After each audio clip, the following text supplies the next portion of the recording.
prochaine guerre au Moyen-Orient sera menée sur l'eau, pas sur la politique. D'après l'ancien secrétaire général de l'Organisation des Nations Unies, l'Égyptien Boutros Boutros-Ghali. Une prédiction qui semble se réaliser avec la crise que traverse actuellement le canal de Suez. En effet, l'Égypte fait face à une baisse des recettes de 2,2 milliards de dollars issus des droits de passage sollicités par les porte-conteneurs qui choisissent plutôt de passer par le cap de Bonne-Espérance, en raison des actions répétées des rebelles houthis au Yémen. Ces rebelles, de confession chiite, en réaction au conflit israélo-palestinien, nuisent à la libre circulation des navires prévus par la Convention de Montego Bay de 1982. L'insécurité qui en découle provoque des effets négatifs relatifs à la sûreté des marchandises qui traversent la sous-région, passage clé pour le commerce international. Ces tensions géopolitiques ne se limitent pas uniquement à des questions sécuritaires. En effet, c'est en ce sens que la géopolitique peut conduire à des externalités négatives sur l'économie égyptienne, puisque les recettes du canal de Suez représentaient en 2015 plus de 20% du budget total de l'État égyptien, pour la deuxième puissance économique africaine. L'économie égyptienne reste cependant l'une des plus diversifiées du continent, où l'on trouve de puissants gisements de ressources naturelles, pétrole, gaz, or, cuivre. Le pays retrouve progressivement aussi sa place de leader dans le secteur touristique en Afrique.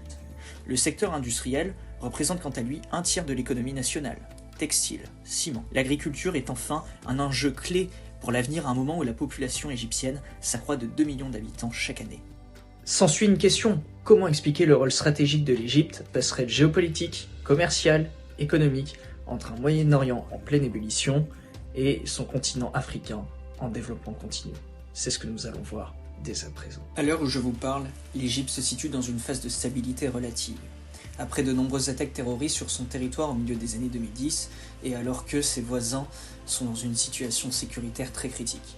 En effet, à sa frontière sud, le Soudan subit actuellement une guerre civile entre deux généraux, Abdel Fattah al-Burhan, chef de l'armée soudanaise, et Mohamed Hamdan Daglo, dit Hemeti, patron des forces de soutien rapide, autrefois alliés mais qui se disputent actuellement le pouvoir.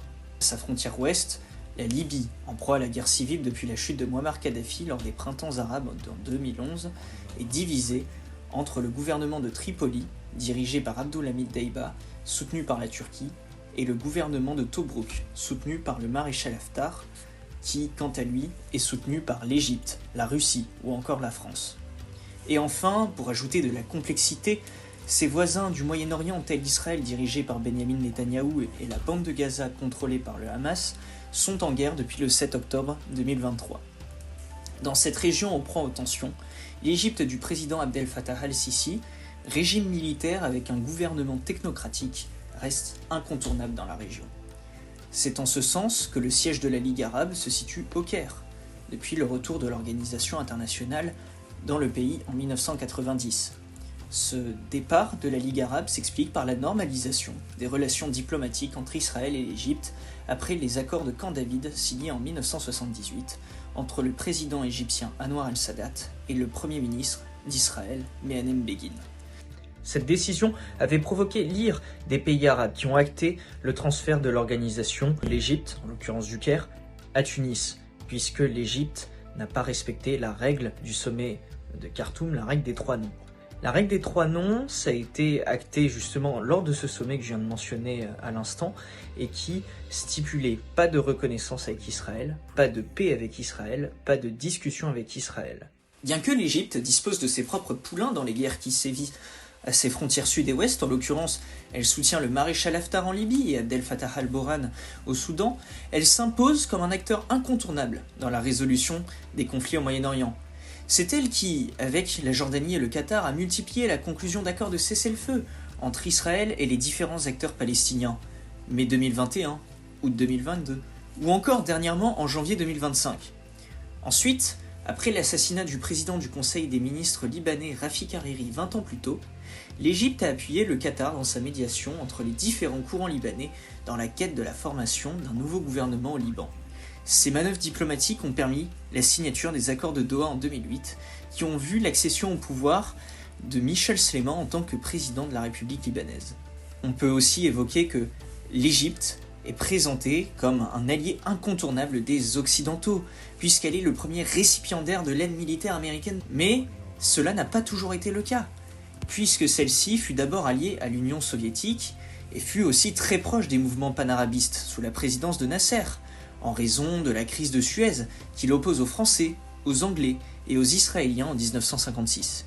Elle a basculé progressivement vers les Américains sous l'impulsion du gendre de Nasser, Ashraf Marwan, auquel on lui a dédié justement un film sur Netflix que je vous incite à aller voir. Celui-ci est devenu le conseiller spécial du président Sadat.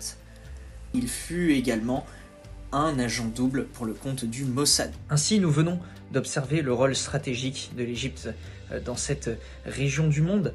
Maintenant, nous allons évoquer cette puissance économique et commerciale qui, vous le verrez, est aussi une des autres forces majeures que représente la nation égyptienne.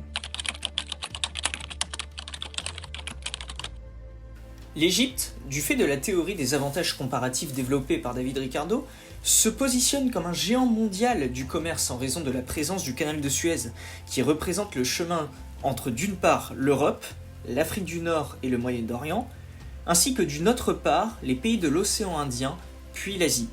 Cet aspect-là confère à l'Égypte des avantages comparatifs non négligeables dans les secteurs des transports et de la logistique. Tout cela dans un moment où l'Égypte développe de plus en plus son réseau ferroviaire, à haute vitesse, notamment par la mise en place d'un Suez sur rail, réalisé par un consortium d'entreprises arabes, telles Orascom, mais aussi européennes, Siemens, un projet qui est estimé aux alentours de 4 milliards d'euros.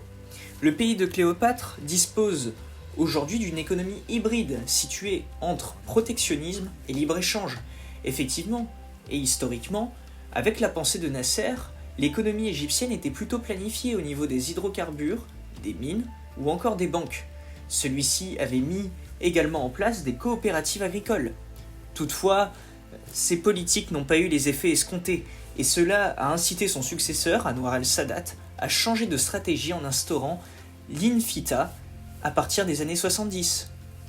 Réduction des barrières commerciales et intégration à la mondialisation étaient devenus des objectifs du gouvernement.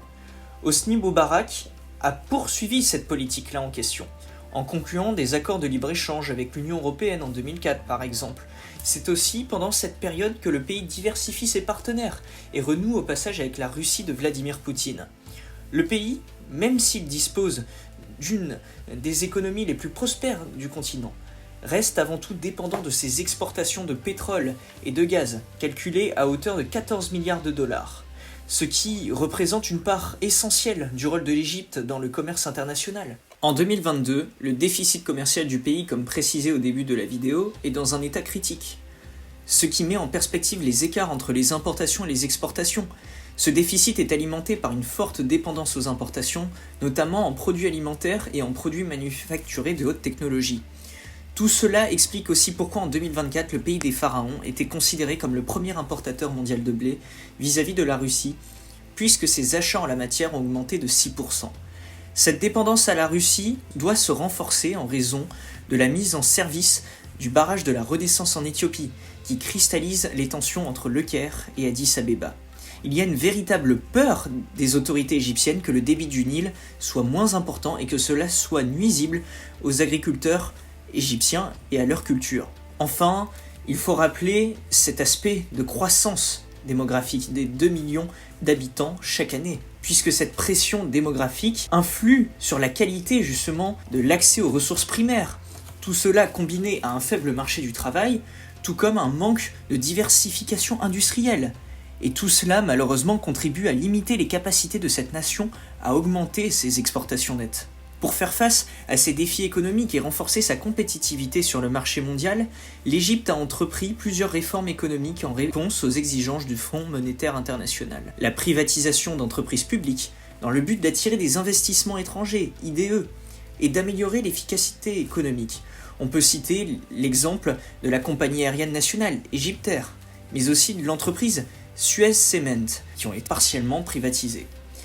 Et un deuxième point, la valorisation de ses atouts industriels, comme les secteurs chimiques et pétroliers, pour mieux s'intégrer dans les chaînes de valeur mondiales. Merci à toutes et à tous ceux qui sont restés jusqu'au bout de cette vidéo consacrée à l'Égypte, comme vous avez pu le constater, qui est vraiment cette puissance géopolitique située à cheval entre ce Moyen-Orient et ce continent africain. On a pu évoquer aussi cette puissance commerciale qui est dans une économie plutôt, dans une stratégie commerciale, pardon, entre libre-échange et protectionnisme défensif. On a pu aussi tout à fait évoquer cette puissance économique avec une économie très axée sur le secteur primaire, je dirais extrêmement développé. Il y a aussi le secondaire, justement avec le côté du textile, et une économie de services qui est vraiment en développement. Voilà, merci à tous de nous avoir suivis, surtout n'hésitez pas à vous abonner, à liker, à partager cette vidéo, et surtout allez bien vérifier la description, de bien les voir, puisqu'il y a tous nos réseaux sociaux, et vous avez le Linktree, qui est un peu notre couteau suisse pour vous proposer tout simplement du contenu. Merci à tous, et à bientôt.